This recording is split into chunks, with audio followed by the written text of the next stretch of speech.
Hello everyone, welcome to day 29. So today we will be playing some chess, hopefully not to lose any rating, and we're basically just gonna warm up for the ultimate day 30. So again, for the second time in the challenge, we are paired with a GM who is trying to play this to perhaps potentially humiliate me. And honestly, this is not all that easy to deal with for some reason. Let's see. I guess he's trying to take and perhaps get my pieces onto a passive position. So what should we do here? Should we take? I don't know. How did this thing get... How did the position get so difficult to sort? I guess, with traditional wisdom, we probably should go for something like this, because when he is trying to throw on an attack on one side of the board, the wise thing would be to create counterplay on the middle of the board. Now, where do we retreat to is also a question, and I guess I don't really want to lose tempo yet, so we can play this, and pre-move this. So he played bishop e7, and we played knight c3, and now... let's try to play in further to exploit the pin. Okay, so takes and takes, knight b4, that is threatening knight c2. So, let's target that and this knight. Actually, we are in decent shape, surprisingly. So let's see if we can put up a fight with this GM. Tomorrow will be day 30, so you guys don't miss out on that. That will be a dramatic day, deciding whether we actually reach our 2500 ultimate goal, or we unfortunately drop back to some rating that is not actually achievable to reach 2500 again. Hopefully not the latter, so let us work hard today. Again, I probably would lose this game, so we should worry on how to actually keep a decent rating, in which I would define it as 2595. Today's goal is probably that, and hopefully we can reach that rating, so we can actually have an easy run towards 2500. So he played a5 here. I guess we probably should kick his knight out first. Ooh. Now that is insane. Okay. First of all, we can actually take. Because after takes, bishop b4, queen b4, pawn takes, rook takes. I really do think my position isn't that bad, but let's not go for risks. So perhaps we can consider... I don't know. What can we consider here? Bishop d2 doesn't work because this pawn is being attacked. I don't think we should take as well. Okay, I guess we can go for e4. That is an insane move, and honestly, I don't really know how to properly treat it. Perhaps a takes b4 is the correct move, but I mean, it's a bit scary playing with imbalances. So let's just take back, chill, not really worry about anything, and we played short castles. Now again, we still can't take, so let's first develop our knight to, of course, hope for castling. Okay, bishop f6. I actually just realized we've done this pawn.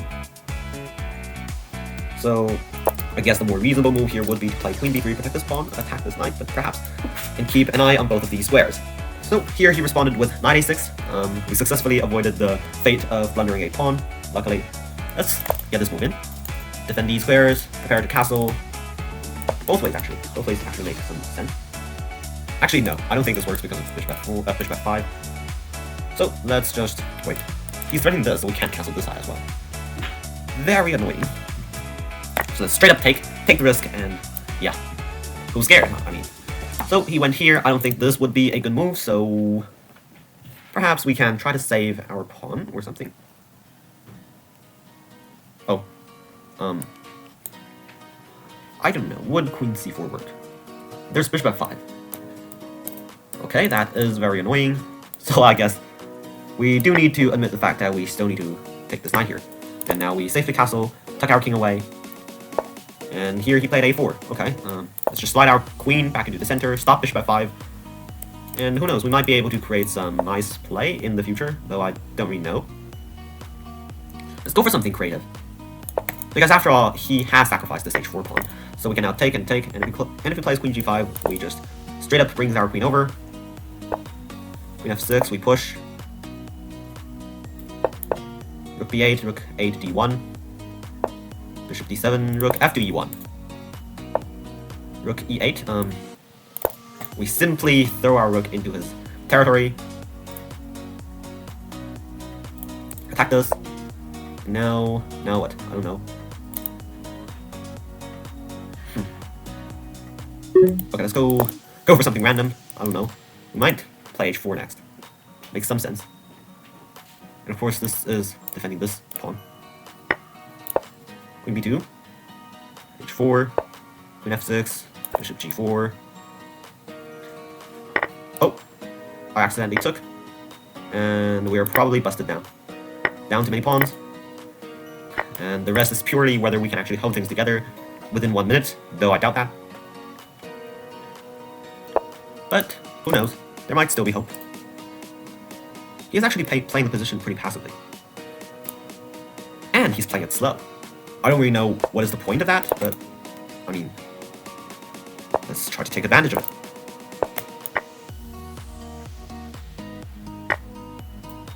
Okay, we can give a check. Let's go for this. Let's go here. Here. Here.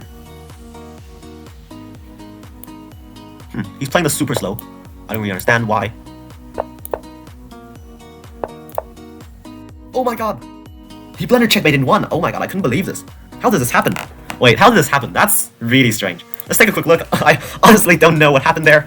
So, the opening was a mess. He played h5 on move 2, so yeah, that was insane. Bishop g2, h4, d4, that was the correct plan to have played. The next few moves are good enough. Queen, oh, bishop e7. I mean, apparently I should go for this right now. I guess the idea would be to stockpile my pieces over here, protect the king properly, and just, you know, put some pressure in the center or something. But I played knight c3, he played f6, knight d5, takes, knight b4. Okay, queen e4 apparently is the correct move. Okay, queen c3 is also okay. He played a5, he played a3, he played c6, and indeed a takes b4 is the correct move. Let me show you the line I mentioned in the game. It is this, and in my mind, I'm not really sure whether this is good or bad, because after all, a queen is really tricky to deal with, and in short time, this might be possible. So I don't really think he has many developing issues as well, but luckily he is down 1 point of material. I didn't really properly evaluate this position, but this is very interesting. And then e4, c takes d5, e takes d5, short castles, everything makes sense. So we developed, and yeah, I don't know why he didn't play this. I mean, honestly, this GM doesn't seem to be on his perfect form today. I mean, this is an obvious pawn to have been taken, but, you know, in the higher levels, it is a common mindset to assume your opponent would not blunder any material easily, so sometimes just don't look for them, but actually sometimes they actually do exist, so that's a lesson learned, I guess. Now, he played bishop f6, also a powerful attacking move. Unluckily, or luckily if you're rooting for me, queen b3 is protecting this pawn. And now he can't really take, and he has to move his knight away. So knight 6 was played, bishop e3, d6, and we took. I mean, because the fact is he is targeting this square, and no matter what other move I make, let's say short castles, there's h3, and this is going to be a really cramped position. My bishop isn't doing anything, staring into this wall, and there are no pawn breaks on the neighboring file, so this bishop is basically wasted. And the only hope here might be to develop it like this. But again, it is not really doing that much. So this would honestly be a bad position for me. So I decided to go for g takes h4. And after knight c5, bishop takes c5, d takes c5, we castle. And in case he takes here, we can go for something like this, which is also played in the game. Now he played a4, queen d3, b6, knight g5, bishop takes, h takes g5, queen takes g5, queen g3. Everything is making a lot of sense.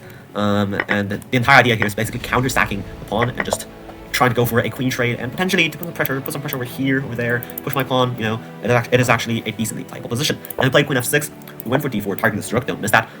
Many lower-rated players often tend to miss these long-distance attacks, but they're part of the game, I guess, and you need to care for it. And in case you're wondering why I didn't play d7, that is a mistake, because after this move, the rook is protected, even though in this position it seems as if it's not protected. So d7 would be a blunder. I play rook d1, bishop d7, rook f1, rook f8, rook e7. A nice move if takes. If he takes here, I'll win the rook, and if he, you know, tries to move the rook out of the way, I will win this bishop. And most interestingly, if rook b7, we can take, and queen with check, and actually win back the rook. So that would be a nice line, but of course our opponent won't blunder that, and here is when I kind of panic. I don't really know what to do. Luckily, I quickly managed to realize there's h4, but apparently according to the engine, this is the correct move, because after this, further pressure, and yeah, it makes a lot of sense. With queen f6, we take, and rook d3. Okay, makes a lot of sense. I definitely could not calculate this in the mere seconds I'm left with. I don't know how many seconds was that? 34 seconds, and I couldn't really go for an endgame by that point, because we're basically just gonna lose on time. But for some reason here, my opponent started to play really slow in the final few moves. So he first played queen f6, that was 4 seconds, I didn't really know why. We tried to trade things off, bishop takes. I actually kind of mind slipped here. Probably this would be the correct choice because I'm saving the pawn. But now I blundered because of low time. I was just basically close to pre-moving. I really think that was actually a pre-move, yes. 32.3 all the time. Pre-moves, blunders the pawn, we take back, takes. Now luckily we can win this pawn back, but this is already a losing position according to Stockfish, and this honestly looks very scary with this pawn roaring down the board. Now here he played queen d8, passive play, queen g4, g6, that allows h5. After this, apparently queen takes d4 is a draw. Okay, let's check it out. What if, oh, I should take first, and here, oh, that is losing. Interesting, I guess that shows the details of the endgame. I definitely would have lost that game. So king g2, king g7, king f3, king f6. Aha, and I see. In this other line here, if we play king f1, the difference here is that after this, he will get here in time, and this is 3 pawns against 2, which is going to be a win. Now the difference is, after this, if we play for king g2, this is what you call shouldering, because my king is arriving here, blocking the path of his king. And I guess that's some nice endgame techniques learned. So he played king g7, we took king g6, queen c6, and he gave away a pawn, and actually I'm getting a bit hopeful by that point, because after all, he's got 21 seconds. After king g5, he moved here, he gave a check, checks, we ran away, he played this, we gave a check, and the entire time he's playing super slow. Look at this, 2 seconds on moving the king, that's 4 seconds on giving a check, and 1 second, and a whopping 7 seconds to make this move, which is just shocking. I guess my opponent might be an experienced classical player, a grandmaster, but he is not really that good at blitz, I guess. So he might have not known these blitz techniques. That's gonna help you to, deal with these time scrambles better. But I just kept giving checks unexpectedly. I just give checks, and here he simply blundered, making 1. That was really a surprise, and honestly, even if he had played something like this, which is gonna take like 0.3 seconds, let's assume. So basically, he's gonna have 5 seconds left, and there's literally no way that I can lose in 5 moves unless I try to trade my queen off like this, which would be really ironic. But of course, he is too low on time, so I successfully managed to catch him in this checkmate, and surprisingly, we managed to win. This game was insanely bad, I can literally say. Okay, let's take a look. Apparently, I made 3 blunders, and he made 2 blunders, which is, very insane. Okay, I guess that was a really topsy-turvy game, but luckily we managed to win, and I realized something even more important. We reached 2,500. Oh my god, oh wow, this is such an emotional moment. I just literally looked at the rating for the very first time, and I realized I actually gained 8 points, clutching our way to 2,500. So, I guess today, we are successfully resolving our Road to 2,500 challenge. This was really a moving experience, I really enjoyed a lot, but since we're doing it 30 days, I'm gonna do one more video tomorrow. And I think it will be something like a recap, a review of our games, and of course, let's leave today's game on this happy note. I will see you tomorrow for interesting chess, never ending. Peace until then, bye.